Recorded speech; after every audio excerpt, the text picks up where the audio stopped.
Go for Sounds good. Well, so thank you for bearing with us. Good afternoon, everyone, and I want to welcome you to our webinar titled 12 Documents Required for Exporting, starring David Noah, who is the President of Shipping Solutions.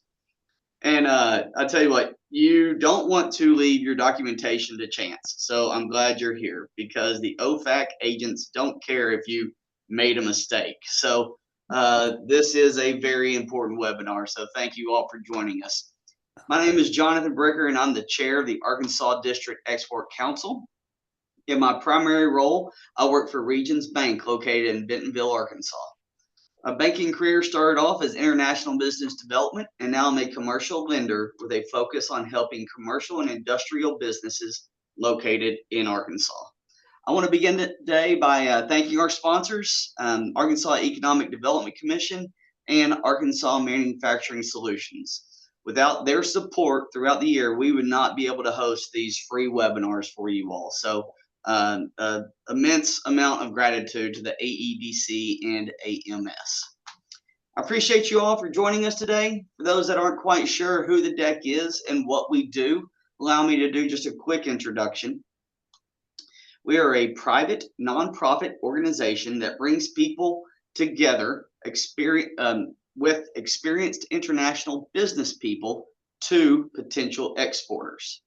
Each DEC member has been appointed by the U.S. Secretary of Commerce for our real-world expertise in international trade. We have a ton of experience throughout the council and in many different sectors. But having said that, that doesn't mean we know all the answers to all the questions. But what we can do is put you in touch with the right people that can answer those questions. My hope for the day is that you walk away from this webinar with more confidence in your exporting abilities. And if you have any questions throughout the webinar and you don't feel comfortable asking it here, I invite you to reach out to our website, exportarkansas.org, and we'll have one of our members reach out to you. There you can also sign up for our monthly newsletter, which is just chock full of pertinent international information and trade show opportunities. And it's been a little challenging keeping our newsletter accurate this last month or so, but we're doing the best that we can.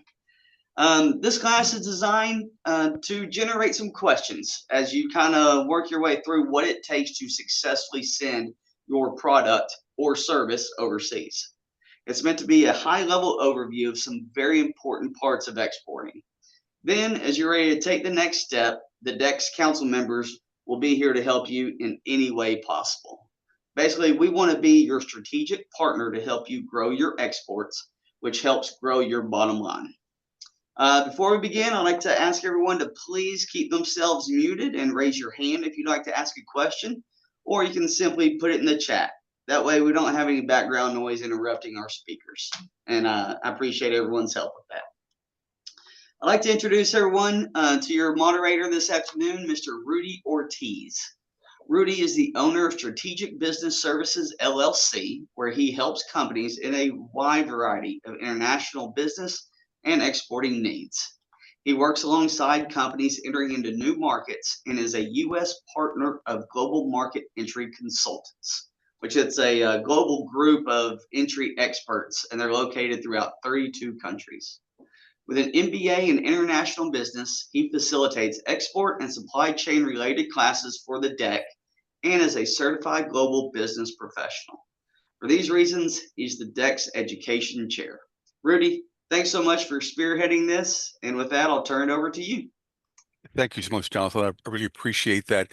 So we're going to be having just a wonderful webinar today with a lot of great information. And I want to introduce to you Mr. David Noah. David is the president of a company called Shipping Solutions. And Shipping Solutions has helped thousands of exporters to more efficiently create accurate export documents, as well as stay compliant with import-export regulations. The software really eliminates redundant data entry, which allows you to create your export paperwork up to 5 times faster than using templates. And it reduces the chances of making typing errors. And once again, as Jonathan Kahn said earlier, the the Department of Commerce and those guys there, they don't customs. They don't care that it was a mistake. They don't like those kind of mistakes, and very often it can be very, very expensive to undo whatever damage has been done. So it's documentation is incredibly important. And what David does and what the software does is very, very helpful in making sure that you've got everything right. David, with that, if you'll take it away, I really appreciate it. Certainly. Thank you very much. Let me share my screen so you can see my slides. Okay, I believe that's viewable to everyone now. If not, let me know. It is. Okay, great. Thank you, Rudy. Thanks for inviting me to speak about this topic. As you mentioned, it is very important. I have been working on the export documentation and compliance side of things since 1995. As Rudy mentioned, our software has been helping thousands of exporters create their export paperwork. So I spend a lot of my day looking at and studying export documents. So as you can see here on this screen, there are many different types of documents that you may be required to use depending on what you're shipping, how you're shipping it, and where it's going. But in a typical export exchange, it all starts when you receive an inquiry about one or more of your products. And that inquiry may include a request for a quotation. Now, if this inquiry came from a domestic prospect, you'd probably got a standard quotation form that you use. But in an international transaction, your quote would typically be provided in the form of a pro forma invoice. In most cases, the pro forma invoice is the first document that you'll create. It acts like a quote, but it looks like a commercial invoice, and it may be used by your international customer to open a letter of credit, apply for the proper import licenses, and determine what else they need to import your goods and make sure you get paid, which is ultimately what you want to make sure happens. A pro forma invoice serves 4 important purposes.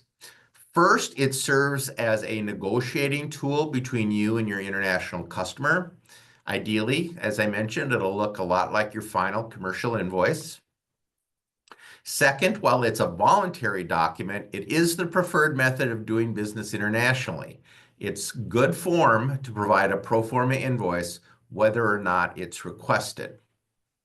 Third, it's a blueprint for the entire export transaction. So when it's correctly completed, it contains several key pieces of information that can be used on many of the export forms that I'll be talking about here in just a little bit. Fourth, it's valid for a specific period of time. Keep in mind that material and manufacturing prices can rise, transportation costs can change, and currency exchange rates can fluctuate. And I don't know if you've heard lately, but the tariff rates can fluctuate very quickly as well.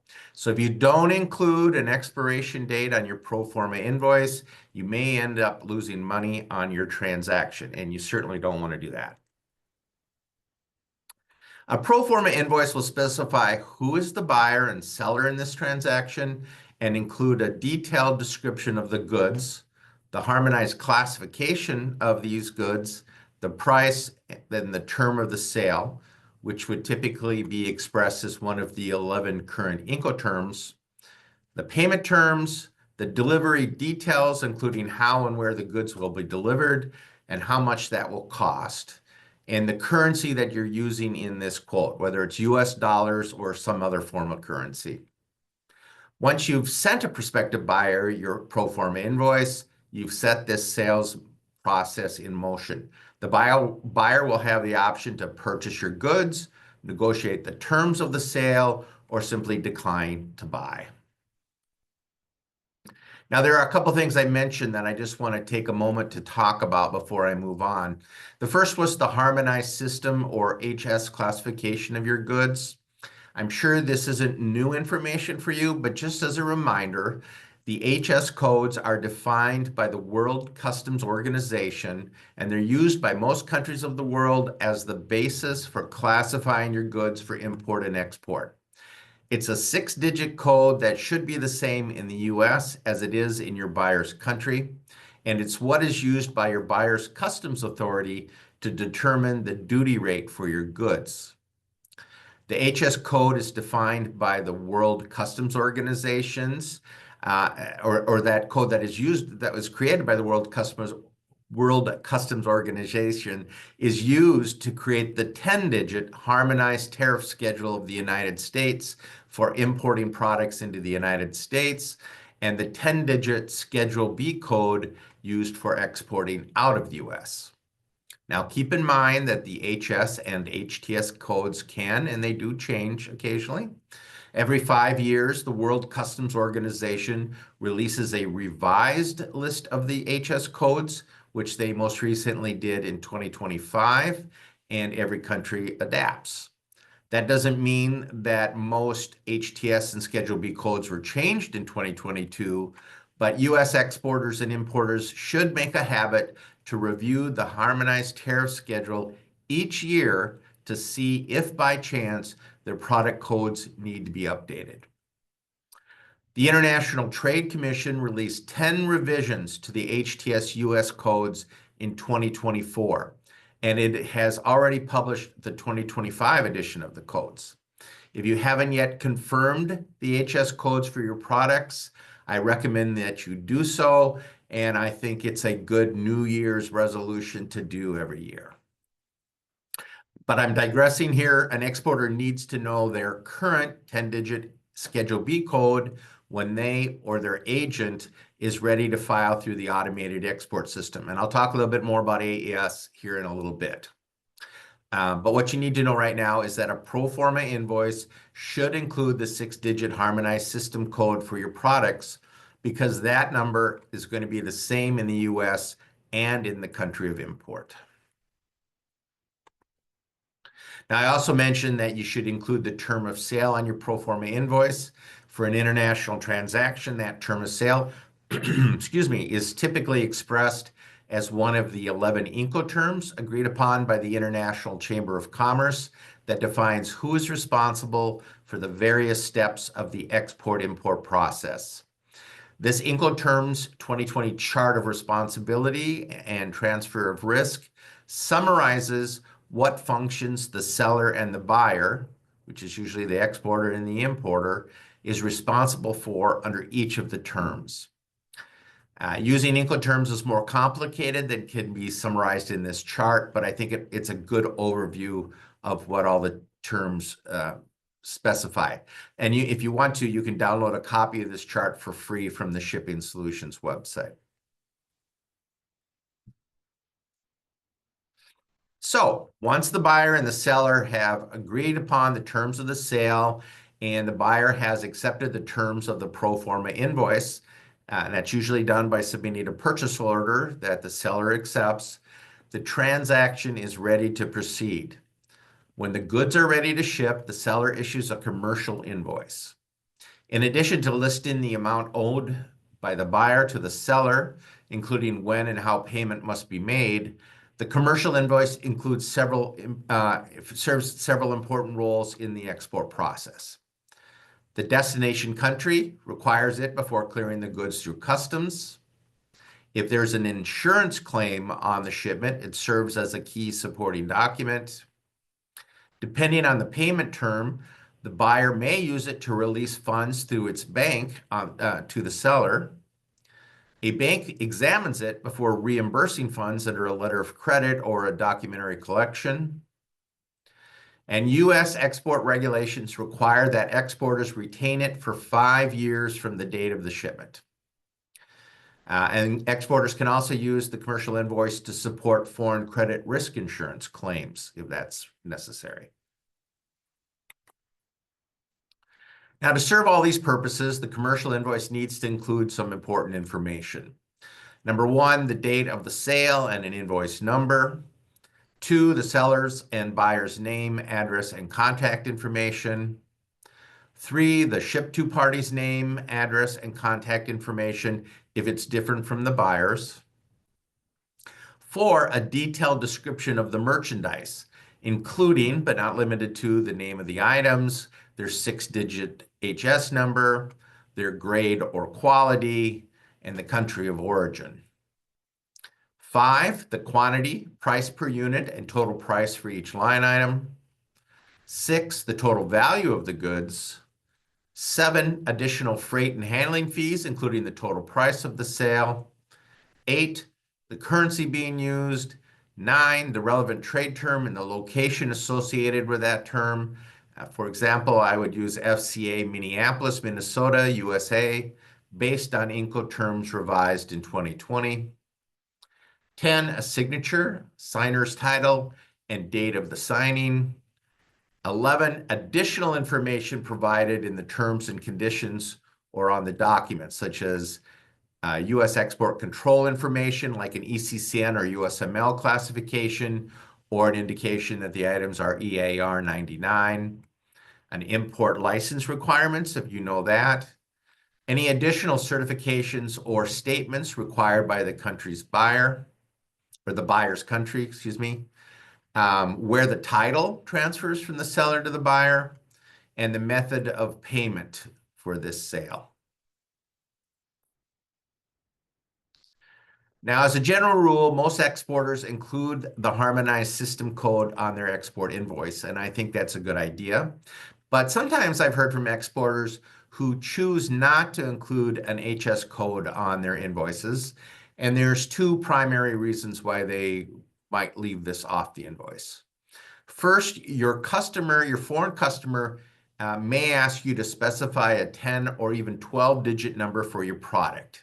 Now, as I mentioned before, the first 6 digits, the 6-digit HS number published by the World Customs Organization, is used by most countries of the world and should be the same in the US as it is in the importer's country. But beyond those first 6 digits, it could be and probably will be different. So let's say, for example, that I export parts of an umbrella.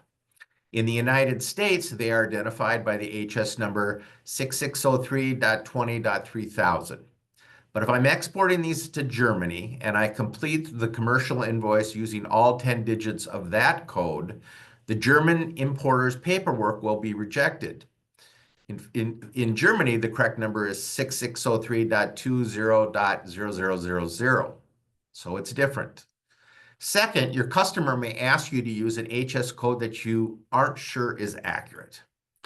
Now, properly classifying your goods isn't always easy, and you and your customer may interpret the codes differently.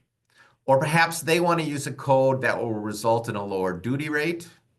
But in either case, if you believe an HS number is incorrect, but you use it on your export paperwork anyway, you may be committing fraud and potentially putting yourself and your company at risk.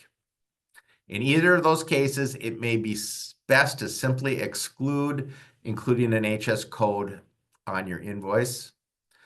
But remember, that doesn't mean you can't skip including the 10-digit Schedule B code on your electronic export information filing through AES when required. And again, I'll talk a little bit more about AES in a minute. Now, the commercial invoice also helps you stay compliant with U.S. export regulations. If any of the goods in your shipment require an export license or are eligible for an export license exception, you need to include the destination control statement. And that's what's on the screen right here. This statement is intended to ensure that your buyer understands that the goods in this shipment are intended for the country listed on the invoice and they shouldn't be diverted to another country. While you only need to include this statement on the commercial invoice for those items that are controlled under the Export Administration Regulations or the International Traffic in Arms Regulations, you may want to include it on all of your export invoices. In fact, I know a lot of companies that include this statement on their domestic invoices as well. If you order a new laptop from Dell, for example, their invoice includes this statement regardless of where you reside. Now, if your goods somehow end up in Iran, for example, having included the destination control statement on your commercial invoice is another form of proof that your company is doing its due diligence to stay compliant with U.S. export regulations. Some countries may require other country-specific invoices for exports to their country.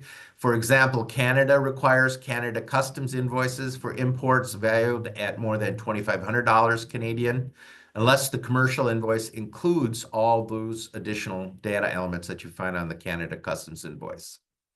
If your buyer resides in one of the 15 Caribbean community countries, they may request that you include a CARICOM invoice with your shipment. Documenting your international shipment does not begin and end with a commercial invoice. A commercial invoice is not a substitute for a packing list, and a packing list is not a substitute for a commercial invoice. The export packing list provides the exporter, the international freight forwarder, and the ultimate consignee with information about your shipment, the packing details, and the marks and numbers noted on the outside of the boxes. Your freight forwarder uses the packing list to prepare the bill of lading for the international carrier and to prepare export clearance documents, such as the electronic export information required for filing through AES. It itemizes the amount and kind of merchandise contained in each individual package that is loaded aboard a truck, rail car, vessel, or aircraft. You'll need to refer to your packing list if you have a dispute with the carrier about the measurement and weight of the cargo.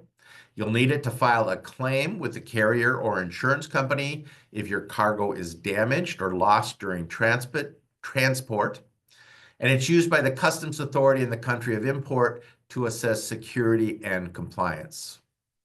If you're getting paid for your export with a letter of credit, you'll probably need to present the packing list along with other export documents before you'll receive your money. A good packing list provides fairly detailed information about the merchandise, the buyer and seller information, product description, a reference to the relevant commercial invoice number and or item number, the type of packages used, boxes, cartons, vials, etc., the net and gross weight of each package stated in pounds or tons and converted into its metric equivalent, except where the government or where the buyer or government regulations require otherwise. The legal measurements expressed in inches and cubic feet and converted into a metric equivalent, again, except where the buyer or government regulations require otherwise, and packaging markings. Remember, a packing list is not the same as a pick list, which is a document that lists the materials to be picked up for manufacturing or shipping orders. David, a question came in that I think is relevant for us to try to answer now, if possible. Sure. Trish asked, do any of the documents need translations? Let's say it's going to Germany. Do they need to be in German, or is English acceptable? What's the deal there? Usually English is acceptable. That's the language of international trade. If you find, however, that your transport of your goods happens more smoothly if it's in a different language, then you may, just out of practical considerations, want to think about translating the documents, although it's not a requirement. I have spoken to many countries that when exporting to Mexico, for example, if they have a version of some of the documents in Spanish, that things seem to happen a little quicker. So Very good. That's kind of a case-by-case situation. For sure. And kind of a follow-up to that original question is, if translation is required, do you recommend a certificate of authenticity from the agency? A certificate of authenticity that shows that the translation is accurate? I guess so, yeah. I have not heard of that. But that may be required. Again, I think one of the best things you can do is have a conversation with your buyer and with whoever is clearing the goods through customs in the country of import. And I'm going to emphasize that later in my presentation as well, that you should have that conversation early and you should have it often. And if they say that a certificate of authenticity is needed, then unless you don't think that's true and you want to push back a little bit, you might want to provide it. But I have not heard of that Okay. requirement. Well, obviously, if the importer or the exporter, if they've done it before, they will have run into situations, and so talking to them about their experience, whether they've found that in terms of importing or exporting a particular item to them, whether that has caused any issues or whether any additional requirements were required. Obviously, would be good conversations to have. Yeah, definitely, that's absolutely right, Rudy. And I think those are good conversations to have. But I don't think there's anything wrong with pushing back a little bit. Um, we have a habit, not just in the US, but people around the world, in getting used to doing something because that's how it's always been done. And if you think something is, and particularly if it seems onerous, what I have recommended for some people is to ask for copies of the regulations that stated that this is a requirement and why. Excellent Just point. because it can be a lot of work to fulfill some of these requirements, particularly if each buyer in a different country or even in the same country has different requirements. Obviously, that makes your process harder. Sure, it could be that maybe the company wants such of a documentation, but in fact, it's not required. Right, exactly. Thank you. Mhm.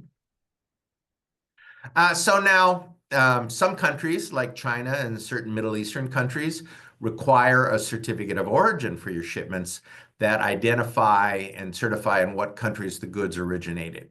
Now, these certificates of origin usually need to be signed by some semi-official organization like a Chamber of Commerce or a country's consulate office. This certificate of origin may be required even if you've included the country of origin information on your commercial invoice. Usually, a Chamber of Commerce will charge you a fee to stamp and sign your certificate or require you to be a member of the chamber. You'll need to deliver a completed form to the chamber office where they will review it and sign it. Now, a growing number of exporters are utilizing electronic certificates of origin, which are also known as ECOs. And with an ECO, exporters can apply for a chamberized certificate of origin online and receive the certificate electronically or overnight by courier. Now, this really started bumping up in terms of the number of these that were being used during COVID when many chamber offices were closed. But even after they've reopened, many companies find it cheaper and or more convenient than schlepping back and forth to the chamber offices. Now, we have started offering ECOs through our shipping solution software and on our website, and we've seen an amazing growth in the number of these electronic certificates of origin that exporters are generating. So that may be something to consider. In addition to the generic certificate of origin form, there are also country-specific certificates of origin. The United States currently has signed 14 free trade agreements with 20 different countries in which U.S. goods are eligible for reduced or zero duty rates when imported into these countries. You'll find a list of those free trade agreements on this slide. Some of the free trade agreements, such as the USMCA and CAFTA, include more than just one country besides the U.S. To be eligible for these reduced tariff rates, in most cases, the importer must be able to verify that the goods they are importing qualify under the specific free trade agreement. We don't have time to discuss the rules of origin and preference criteria used in the different free trade agreements, but there are essentially three ways that goods become eligible. First, they are wholly grown or produced in the U.S., like rice grown in Arkansas or hogs raised in Minnesota. Second, the goods are substantially transformed.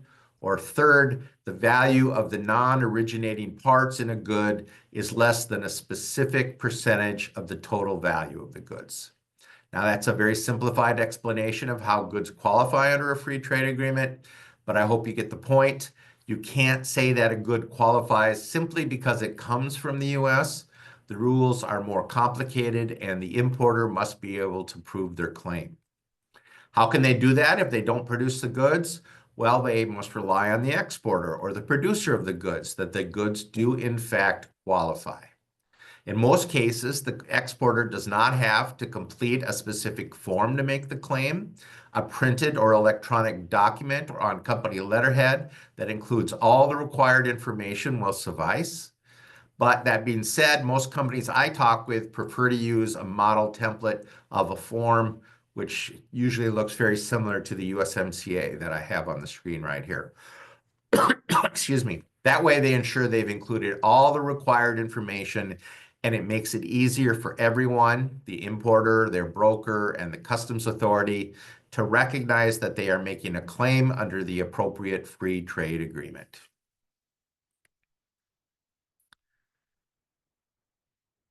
The United States-Mexico-Canada Agreement replaced NAFTA on July 1st, 2020, and it's the most commonly used free trade agreement certificate of origin. It's been in the news a lot lately.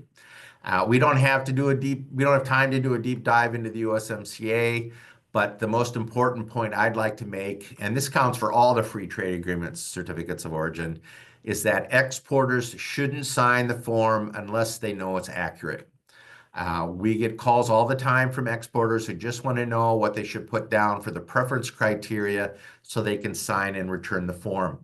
I got a call this morning from a Canadian company that was shipping garbage from Canada to Michigan. And for the first time, they got zapped with a 25% duty rate, tariff rate on their goods. And they wanted to know if they could fill out the USMCA, which I've never dealt with exporting garbage or importing garbage before, so I didn't know. But I recommended they talk to a broker and find that information before they fill out that form. Yeah, we're hoping to be able to get some additional guidance on that tomorrow. Okay, great. A company can face significant penalties if they get audited and can't prove that the goods do in fact qualify. That means you need to keep the information you use to make the determination. If you can't prove it, don't use it. Now, for more information about utilizing free trade agreements, tomorrow you've got an event going on that's going to talk about that. We also, on our Shipping Solutions website, have a free guide that you can download that's called How to Qualify for a Free Trade Agreement.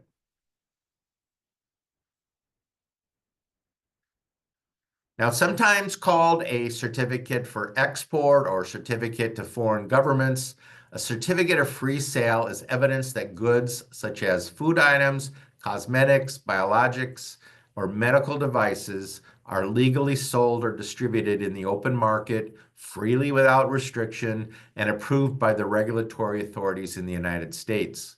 For manufacturers and exporters of pharmaceuticals and food products, the customs authority in the country of import may require a certificate of free sale from the Food and Drug Administration or the FDA.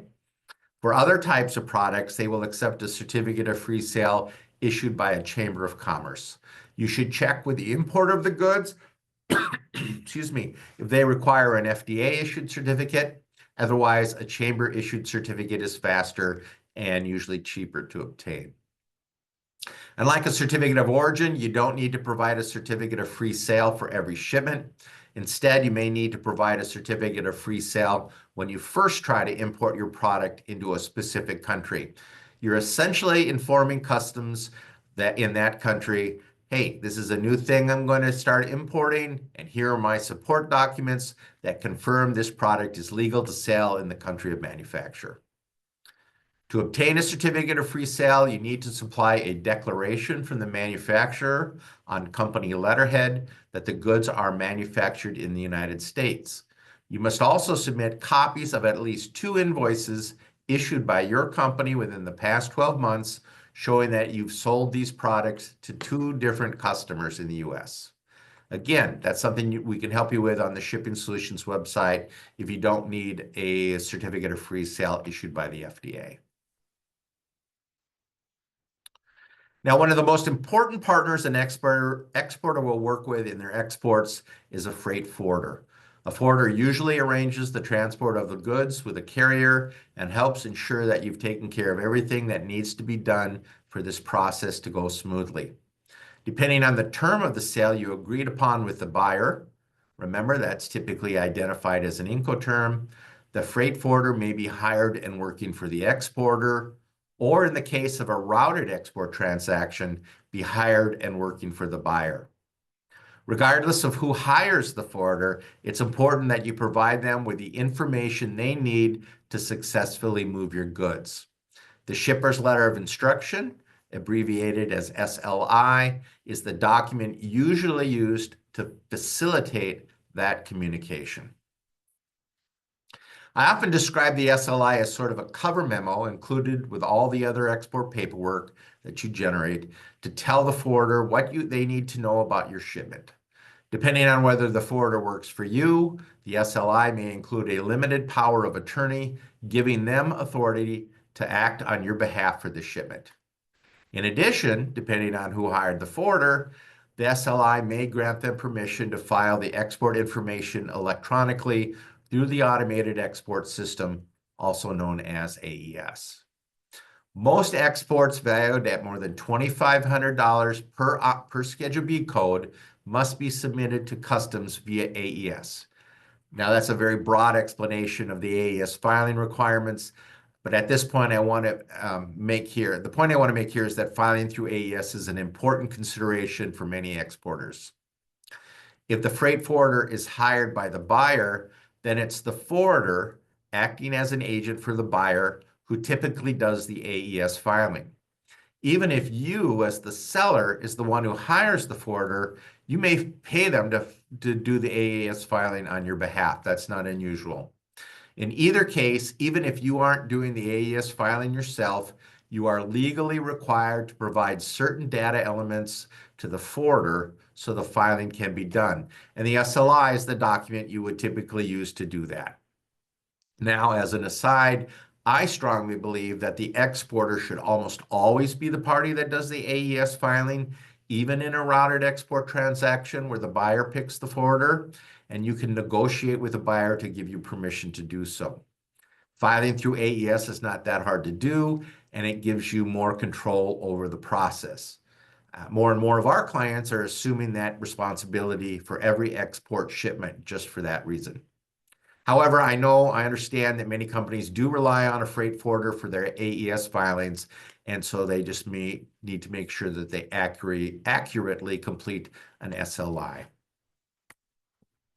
Now, one of the big changes I've made to my presentation here is that exporters are sometimes request that their international customers sign an end-use or end-user certificate as part of their export compliance procedures. In addition to affirming the intended use and end user of the goods, the certificate may also include applicable legal requirements that apply to the goods, such as if they're subject to the Export Administration regulations and may not be diverted to a prohibited end user, end use, or destination. In some cases, an end user certificate is required by the Bureau of Industry and Security or the Directorate of Defense Trade Control.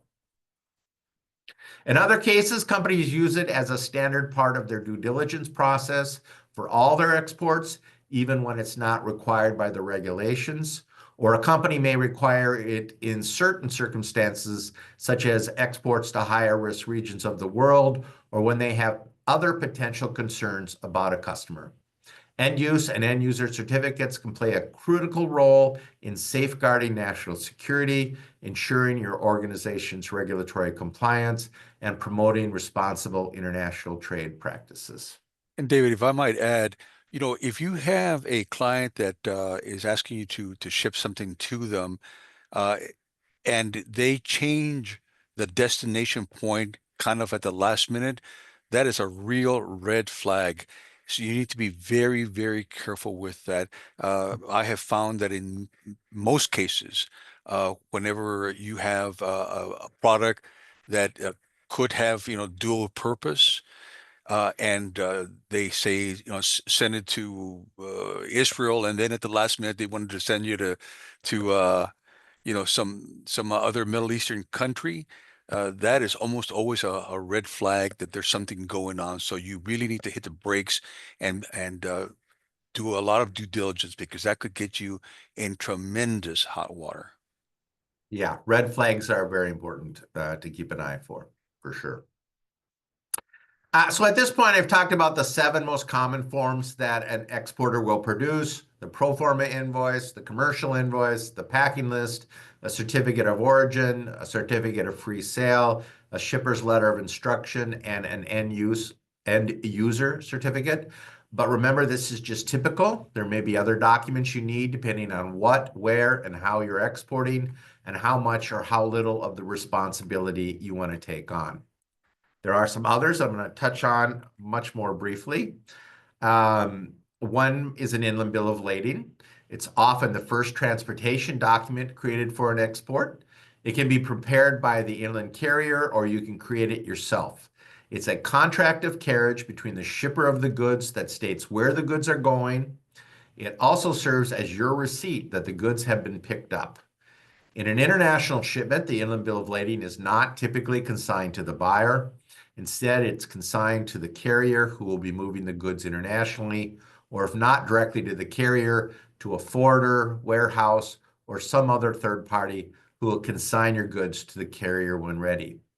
It's important to correctly fill out a bill of lading because it determines the shipment date and payment date, and a payment date is often associated with the shipment date. Financing, too, is often associated with the shipment date, as banks often refer to pre-shipment financing and post-shipment financing. Also, keep in mind that more than 10,000 shipping containers get lost every year. You'll need a correctly completed bill of lading to help make a claim with your carrier or insurance company. If the goods are shipping by ocean vessel, you'll need an ocean bill of lading. An ocean bill of lading can serve as both a contract of carriage and a document of title for your cargo. A straight bill of lading is consigned to a specific consignee and is not negotiable. The consignee can take possession of the goods by presenting a signed original bill of lading to the carrier. A negotiable bill of lading is consigned to order or to order of shipper and is signed on the back by the shipper and sent to the bank in the buyer's country. The bank holds on to the original bill of lading until the requirements of a documentary collection or a letter of credit have been satisfied. Agricultural products, such as soybeans, for example, can be bought and sold during its journey across the ocean. A negotiable bill of lading helps them do that. If your goods are being shipped on a plane, then the airway bill is required. Unlike an ocean bill of lading, an airway bill can never be negotiable. Instead, it's a contract of carriage between the shipper and the carrier. If your products are considered dangerous goods by either the International Air Transport Association or the International Maritime Organization, you need to include the appropriate dangerous goods forms with your shipment. Shipping dangerous goods or hazardous materials can be tricky, and before you do it, the appropriate people at your company need to be trained in the proper packaging, labeling, and documentation of these shipments. The document you see on the screen here with the red border is the IATA form, the shipper's declaration for dangerous goods, and is required for air shipments. There is a different version of the form. You'll also often see them with blue borders, although those blue borders aren't actually legally required for ocean shipments. Again, these forms need to be completed by someone who has been specially trained for dangerous goods shipping. During my discussion of the negotiable bill of lading, I mentioned documentary collections and letters of credit. What you see here is a bank draft that may be used to collect payment for exports under those terms. It serves as a guarantee of payment to the recipient, who's typically the exporter, by the issuing bank. In a letter of credit arrangement, the importer's bank issues a letter of credit to the exporter, guaranteeing payment upon the presentation of specified documents and compliance with the terms and conditions of the credit. The letter of credit may specify the use of a bank draft as the method of payment. The exporter is required to draft a document that instructs the paying bank to make payment to the exporter or a nominated party. This bank draft is then presented along with other required documents to the bank specified in the letter of credit. Documentary collections involve the exporter shipping the goods and presenting the shipping documents to their bank. The exporter's bank forwards these documents to the importer's bank with instructions for payment. Similar to a letter of credit, the exporter may use a bank draft as part of a documentary collection process. The bank draft becomes a payment order instructing the importer or the importer's bank to make payment to the exporter upon fulfillment of certain conditions. The bank draft may or may not include a transmittal letter, which includes details. Oh, my granddaughter's calling. The bank draft may or may not include a transmittal letter, which includes details of the draft transaction, including the types of additional documents that are included and payment instructions. In both scenarios, whether through a letter of credit or documentary collections, the use of a bank draft provides a level of assurance to the exporter. The bank draft serves as a payment guarantee backed by the issuing bank's commitment to honor the draft upon compliance with the specified terms and conditions. I've tried to give you a basic understanding of the typical documents you might need to create for your export shipments. I often get asked by exporters, particularly new exporters, or those companies that are looking to expand their exports to new markets, how they know what documents they need to produce. And as I was talking about earlier, you simply should ask. If you're going to get this right, if you're going to make sure your goods clear customs at both borders, arrive in a timely manner, and that you get paid in full, you can't start thinking about paperwork only once your goods are ready to ship. When you're talking to a prospective customer in a foreign country, your discussion should include which export forms are required and who's going to prepare them. If you don't understand what they're looking for, ask. If what they're asking for doesn't make sense, don't be afraid to push back until you're satisfied. Talk to your freight forwarder and your bank to find out what documents they think you'll need for your shipment. Your freight forwarder and banker are your partners in this enterprise, and they should be forthcoming with advice and assistance. Once you've determined what documents you need, make sure you fill them out completely and accurately. It's important that your information is consistent across all your documents. A wrong address on a form could slow a shipment. A discrepancy in how you describe a product may cause problems at the bank. I shouldn't have to say this, but accuracy includes honesty. I've heard too many examples of companies that have changed the HS classification of their goods on their paperwork at the request of the buyer who is trying to reduce the amount of duties they have to pay upon import. Or the buyer will ask an exporter to lower the price of the goods on the export invoice or mark a shipment as samples with no value to save them some money. Now, these requests may sound harmless, but they are fraud, and they can get the export company and the person who signs the fraudulent documents in a lot of trouble. So don't do that. The last thing I want to touch on in this discussion of export documents is document retention. And when I talk about export documents, I'm not just talking about the export forms you include with your shipment and that I've discussed today. The regulations say you must also maintain any correspondence, emails, notes from phone calls, etc., that are part of this export transaction. Part 772 of the Export Administration Regulations has a comprehensive list of what types of information you must keep. As a general rule, export regulations require you to maintain export documents for at least 5 years after an export transaction is complete. Now, 5 years is the standard for most agencies that have a hand in exporting, including the Bureau of Industry and Security, U.S. Census Bureau, U.S. Customs and Border Protection, the State Department's Directorate of Defense Trade Controls, and other agencies. But in September of 2024, the Office of Foreign Asset Controls released an interim final rule that expands its record-keeping requirement to 10 years. And that aligns with the changes to the to doubling the statute of limitations for OFAC violations from 5 years to 10 years. This new requirement applies to exports to prohibited parties, even if exemptions and general licenses are available that don't require the exporter to apply for a specific license. And this rule, by coincidence, goes into effect today. While at the same time, at the time of this presentation, other agencies haven't announced any intention to increase their document retention requirements from 5 to 10 years. Keep in mind that OFAC regulations can be broad and may impact your exports, even if your goods fall under the jurisdiction of BIS or DDTC. Also keep in mind that different federal agencies and departments start the clocks on document retention at different points in time. Certain sets of regulations state you must maintain your documents for 5 years from the date of exports. Others say 5 years after the export is complete. And still others say that you must maintain the documents for 5 years after an export license has expired. So it's your job to know what those caveats are and abide by them. Even once those 5 or 10 years are up, you still may not be able to toss the records.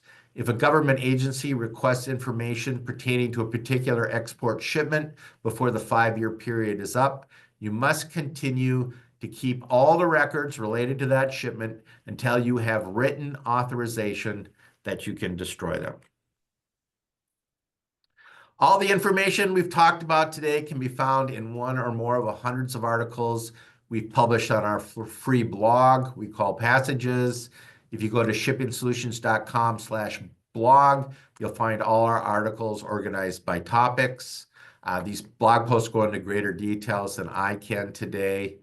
Since we've all got different learning styles, we also have a Shipping Solutions YouTube channel where we publish the same type of information in video format.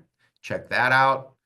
And in addition to all the who, what, and why information we provide on our website, you can also download free PDF templates of all the export forms that I've mentioned today. Just go to shippingsolutions.com, click on the resources link at the top of the page, and then the download export forms menu item. At this point, I'm happy to answer any questions that you might have. David, first of all, thank you very, very much. Fantastic information, and the resources that you just outlined that are available. Wow, what a home run. I do have a question that was posed by Joan, and obviously very relevant to the documentation question. She states, I have a friend that had a distributor in Europe that was sending his military-related products to Cuba through a middle person in Mexico that was falsifying the country of origin documents. He had to file a voluntary, pay for a voluntary fine, and of course fired his distributor. How can one avoid such situations through the paperwork? Is the destination control statement enough? So I'd like you to comment on that, and then I have a comment as well. Sure. Yes, the destination control statement is important. Again, the first thing that DDTC or BIS is going to look at is if you've got a plan in place to stay compliant, and if you are following your plan, your company's plan to do that, a destination control statement is important part of that, especially if you're shipping something that's licensable. You definitely have to include that statement. I think the conversation that Rudy had a little earlier about red flags is very important. If you are suspicious, you are required by law to investigate before you proceed with a shipment. And if you have questions, you should reach out to the corresponding agency to get some direction on that. And do not self-blind. Do not say, ho, ho, ho, I don't want to hear about that. That's a violation in and of itself. The other thing I would recommend is making sure you're doing things like restricted party screenings to make sure that that distributor or some other party that you're working with doesn't appear on any of the government's numerous bad guy lists. Perfect. And kind of to add to that, and David mentioned it, and that is, the documentation and the fact that you have a plan, a written plan that says this is the way we do X, Y, and Z. This is the way we screen. These are the questions that we ask. This is the resources that we use to actually have something that you could show the government that says we actually do have a process and a process that we follow, and this is the process. Uh, Hoping and wishing that nobody will pull a trick like this is definitely not a defense. You definitely have to do your due diligence.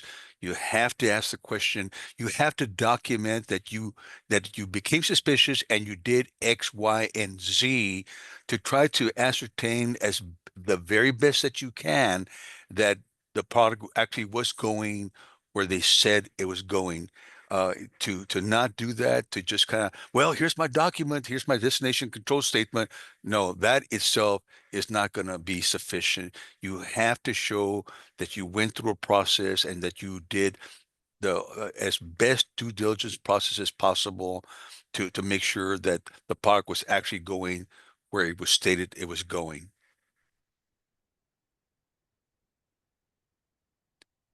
Anything else, David, on that? No, I think you summarized it perfectly. Well, very good. Let me see here. Let me see if we have any more questions. Okay, so the first question, any thoughts on the current tariffs? Man, the question is like, who knows, right? As a matter of fact, as I mentioned earlier, I'm hoping to be able to get some additional guidance, but it is a hour by hour, change that's going on. So it's hard to say for with any surety what the deal is. In fact, we're doing business in Canada webinar in a little bit over a month, and I contacted my colleague in commerce to ask him that very question to see if they have received any guidance on that question. So kind of stay tuned.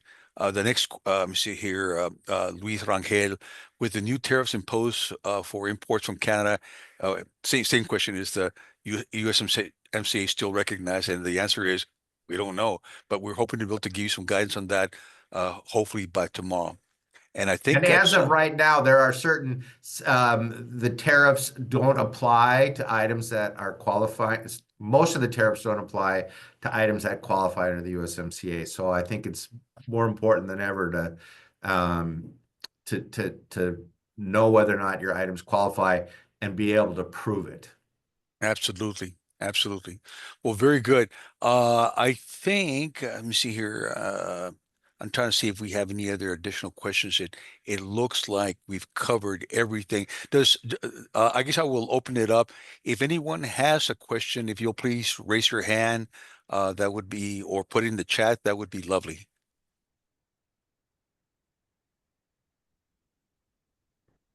We'll give them a few seconds to do that.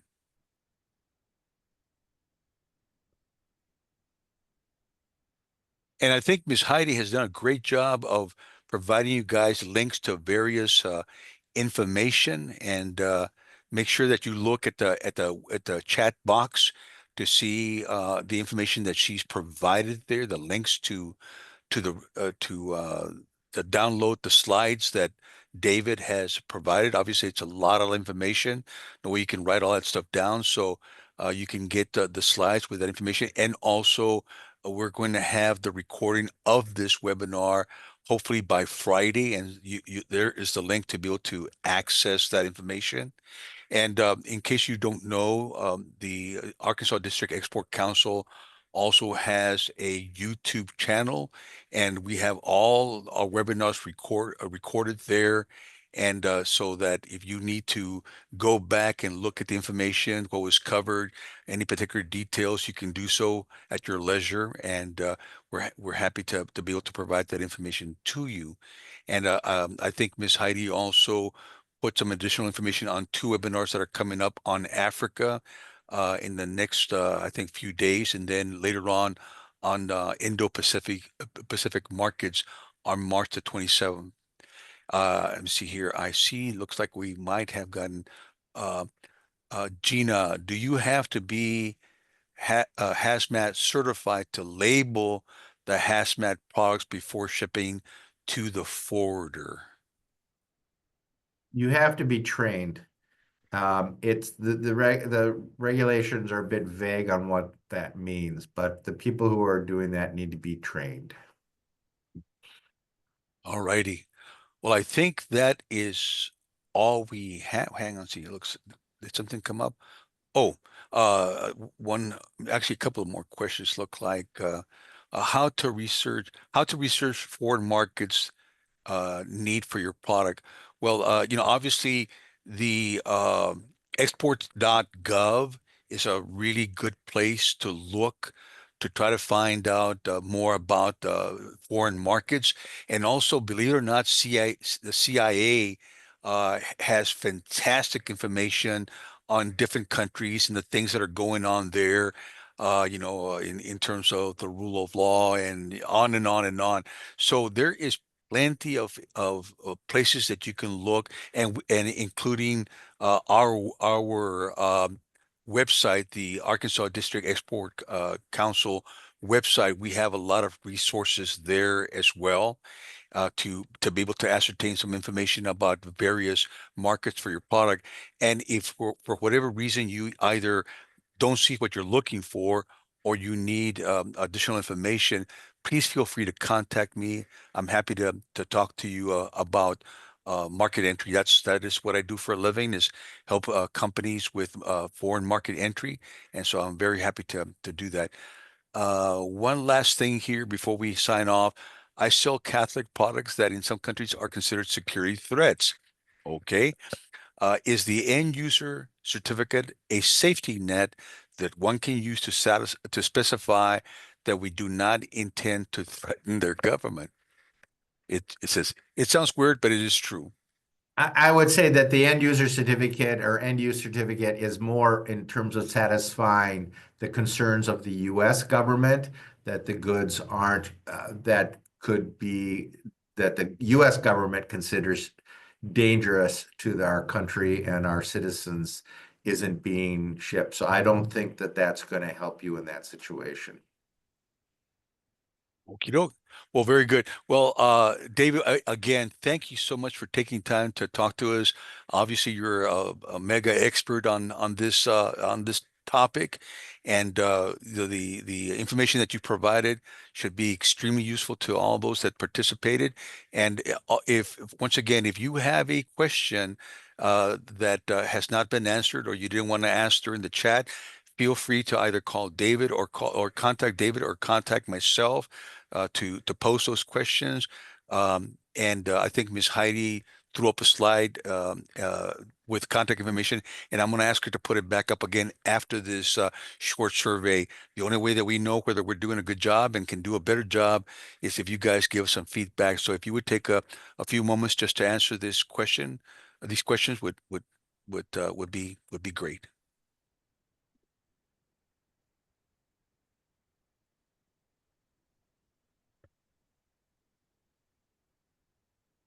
Well, thank you, Rudy. And yeah, please feel free to reach out to me if you have any questions or didn't understand something I talked about. I have to All sign right. off now. I've got Yes, sir. another Thank you one so of these much. that I'm doing right now. So Thank thank you you. very much. I appreciate the invitation to participate. Very good. And we're going to stay on just for another minute to be able to throw up the slide for information on David and the rest of the crew. And I think, let me see here.